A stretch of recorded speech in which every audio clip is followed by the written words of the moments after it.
Thanks for spending some time with us today. The host of the Venture West Pilot Report, we have Chris Fisher and Travis Jones, and also with us today, we have Whitney Pearce. Travis?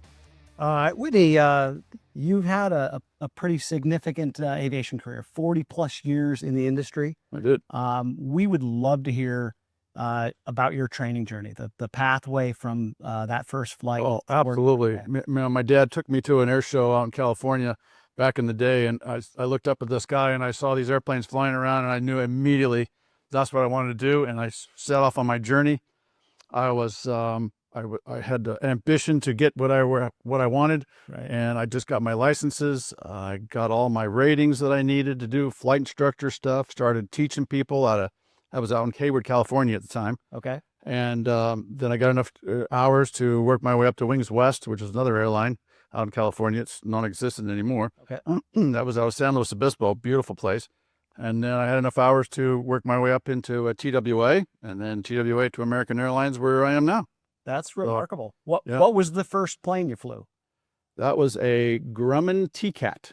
Oh, nice. Yeah. Very good. That's got the canopy. Yes, it does. It slides back. Yeah. I love that. Great. That's fantastic. I see everybody. They're still around. That's really good.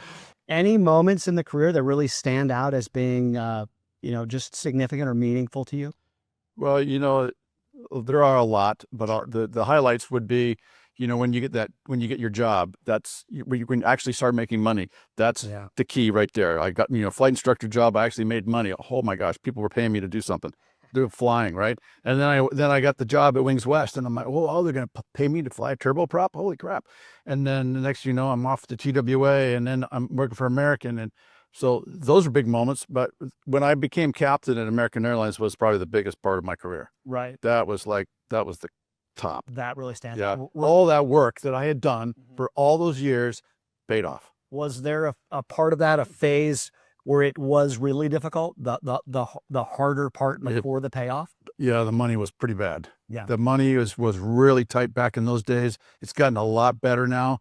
There's a lot more money to flow around, but it was tough. I was eating, bread and peanut butter, and it's like, oh my God, my poor wife, she stuck with me, and we were living paycheck to paycheck, but that was tough. Yeah. What does it take to get through that hard time? It's a challenging path at times. Yeah, well, I knew there was an end in sight. I knew there was a light at the end of the tunnel, and my wife knew there was a light at the end of the tunnel, and my wife stuck with me, and I stuck with her, and we worked together at making my career work for the both of us, for a family.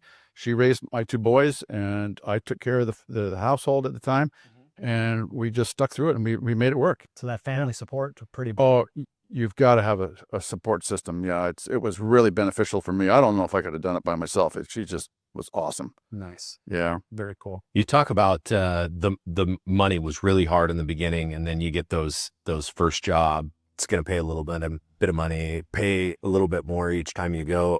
There's a lot of economic ups and downs in a career. You've been flying for how long? I've been flying for 40 plus years. Yeah. So in 40 years, right? We've seen a lot. We've seen a lot in our economy and in politics and those influences. Have there ever been time in there where it got really tough and you thought about maybe stepping away from flying, or that it just wasn't going to make sense? Yeah, that would be days of TWA. For those of you who don't know who TWA is, because there are a lot of people who don't even know they existed, as Trans World Airlines, by the way. I had a hairdresser, by the way, that didn't know what TWA was. I had to tell her it's Trans World Airlines. And so anyways, they had struggled. They had a lot of issues with bankruptcies and so forth. And my wife and I ventured off into the side career stuff, and we held on to that all the way through until today. We still are doing our side jobs. Right. So we're making money on the side, but I'm also an airline pilot. So that's what I did, just to have the backstop, because my degree was in basically aeronautics, and which you can't get a degree. I got the degree, but what are you going to do with it? You know what I mean? It's aeronautics. So yeah. Oh, awesome. So on the side of flying, you delved into a few other incomes then. I did real estate. My wife bought some businesses, and she runs businesses, and I run businesses and stuff like that on the side. So do you think it's a pretty important thing as young pilots striving towards that career? We want to sort of maybe think about having education beyond just flying, or should we really be focused on single-minded? A specific backup plan is that, I mean, well, that should you have that plan in mind when you start this game? That's that's a really good point, is the backup plan. Yes, you love aviation. Yes, that's what I'm striving for, but you should have a backup plan. Somehow, some way, something in the back of your mind saying, if this doesn't work out, or my medical out somehow, or something happens, I need something to do that I'm going to be entertained with for the rest of my life. Yeah. And earn ends meet. Yeah. So as a pilot, you're pretty much guaranteed to be a stockbroker then, right? That's what we all know. And then we hit up all our friends for money. That's right. So you went from peanut butter and jelly, scraping it as a flight instructor, I assume, Yes. to we're sitting here in front of this beautiful Vision Jet. That's right. Elephant in the room. The elephant in the room. This amazing airplane. What would you say in yourself and looking at yourself? What skills or abilities took you down that pathway? Because it's a remarkable journey, and I'm sure it took a lot of hard work. But beyond hard work, what got you here? Well, that's a really good question, because it has to do with ambition. I had ambition like you wouldn't believe, but I have the boxes that you have to check off to get to where you need to be. Mm-hmm. And as long as you keep plugging away and doing a step by little bit by little bit by little bit, you can get to where you want to be. And this jet behind me was my retirement gift to myself. Nice. Because I managed to save up enough money. I managed to make the right decisions in my financial career. Yeah. And boom, boom, boom. And there was the next step. So you were pretty organized about actually having goals laid out ahead of you. Yes. Got to have goals. And checking them off to move and progress through the career. Yep. Have goals, have motivation. You got to have some motivation. Have a checklist of things you want to accomplish, and by when you want to have them accomplished. I want to do this by this date. I want to have this done by this date, and make it happen. Great. You can do it. It's yeah. So just like the organization we use as pilots, the checklist, right? We've got to work our way down a checklist and That's exactly right. set goals, come up with a plan to achieve that goal, and then execute. Yep. And repeat. So as you make the shift now, because now we're retired, now we have our fat airplane, and we have all those things. Now, what's next on the checklist? There has to be something. Right? Well, that's a good question. So what's next? Well, what I didn't tell you was my wife is a travel agent. She used to be a flight attendant, which is where I met her on the airplane back at TWA days. She was a flight attendant, and she wanted to start her own career, so she became a travel agent. So we want to travel the world. Nice. So anything domestic, we take this thing. Anything international, we fly, say American or something like that. We go across the pond, whatever we got to do. So travel is my next boxes I got to check off. So you have a list. You have a list of destinations. Oh, yes, I do. Nice. Good for you. So as a pilot, you flew domestically mostly? Yeah, I'm not much of an international guy. I've tried international. I didn't like it. It's very well. First, it pays well, and it's you don't work as much, but it's a little bit trickier, a little bit harder work. But you're always tired.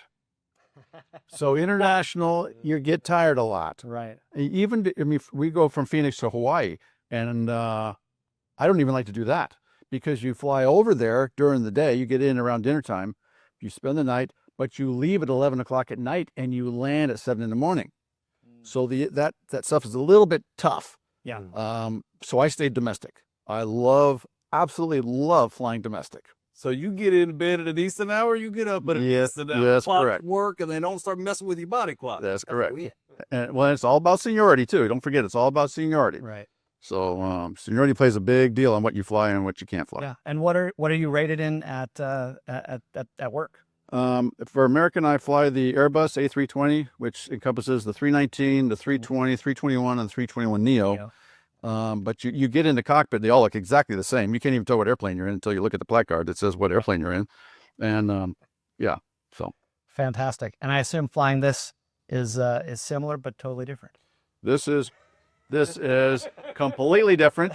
This is completely different than flying for the airlines, because you have to do all the work yourself. Sure. You've got to do all the planning. You've got to do all the weight and balance, the weather, the route, talking with ATC. You got to do everything yourself. Whereas the airline, it's all done for you. You basically just show up to the cockpit, you sign some electronic documentation, and off you go. Yeah, and that A320 doesn't have a parachute. It does not. Very good. You had mentioned that even when you're at work, they even take care of the food part. I mean, do. You got a bathroom with you. I mean, Yep, we get crew meals. Yeah, crew meals on there. Yep. that's awesome. Very good. Well, thank you for spending some time with us, and thank you for spending some time with us, Whitney. Fish, you guys on the Pilot Report, you can check it out. If you want to fly airplanes, we are here, right here in Mesa, and we're online at flyvwa.com.